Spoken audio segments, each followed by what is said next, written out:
Nagbabalik po ang teleturuan. May ilang akong katanungan at ipapakita sa inyo. Kaya niyo ba itong sagutin? Ano ang trabaho ng ama ni Baud? Bakit mahalaga ang paghanga niya sa kanyang ama?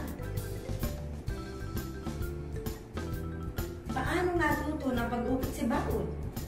Ano-ano ang kanyang ginawa? May hilig ka rin ba sa pag-uukit? Bakit? Kayo po, ano po ang hilig nyo? Bakit kailangan at sipag at tiyaga upang matuto ng isang bagay?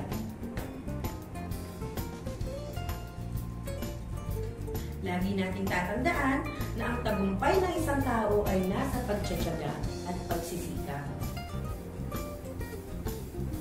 Ngayon naman, ay basahin natin ang iba't ibang bahagi ng aklat.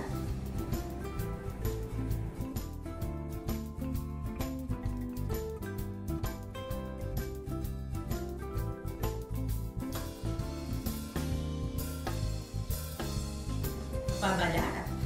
Ano nga ang ibig sabihin ng pabalat?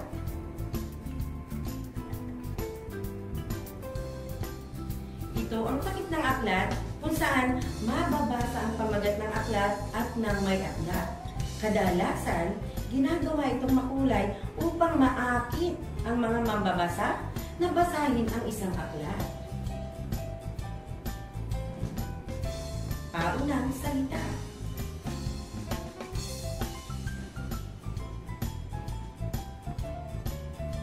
Sa paunang salita, maikling pagpapaliwanag sa pagkabuo ng aklat na sa ibaba nito ay may salitang may aklat. Talaan ang nilalaman.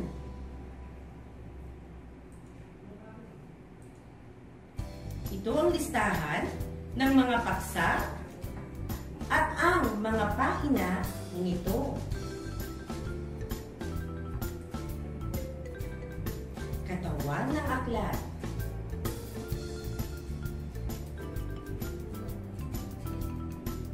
Makikita ang lahat sa impormasyon na naisibahagi ng may akda.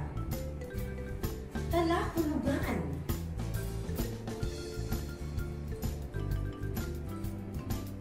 Sa talahulugan, makikita ang mahihirap na salita na ginagamit sa aklat at ang kahulugan nito. Mahalaga ba na malaman ang iba't ibang bahagi ng aklat? Lagi nating tatandaan na mahalagang malaman natin ang impormasyong nakapaloob sa isang aklat. Ngayon, atin niyang alamin kung inyo talagang naunawaan ang ating aralin ngayong gabi. May inihanda ako sa inyong kaunting katanungan. Pipiliin sa kahon ang bawat bahagi ng aklat na dapat gamitin sa mga sumusunod na kalalagayan. May gusto kang basahin alamat sa isang aklat. Hindi mo alam kung saan pahina ito matatagpuan. Ibig mong malaman ang kahulugan ng bronze na isang salitang hango sa ating kwentong binasa. Layunin ng autor para kanino at ano-ano ba nais ipahatid ng may akda.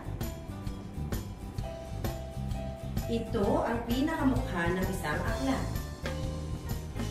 Naglalaman ito ng bawat pahina ng aklat. Lagi nating tatandaan na ang bawat bahagi ng aklat ay naglalaman ng iba't ibang impormasyon. Oras na muli para masukat ang inyong nalaman sa ating aralan ngayong gabi. Handa na ba kayo? Ito ay takip ng aklat. Karaniwang itong may tingkad ang kulay at may larawan. Makikita dito ang bawat pahina ng paksang tinatalakay sa aklat. Nakasaad dito ang dahilan kung bakit isinulat ng may akda kasama ang pagpapaliwanag sa paggamit nito. Nakatala rito ang mga kahulugan ng mga salitang ginamit sa isang aklat. Makikita dito ang mga paksa at ang nilalaman ng isang aklat.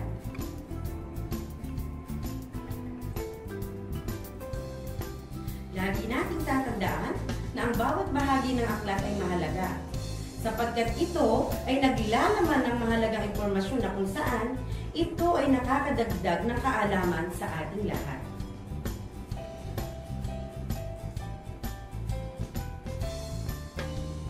Umaasa po ako na may naibahagi ako sa inyong dagdag kaalaman.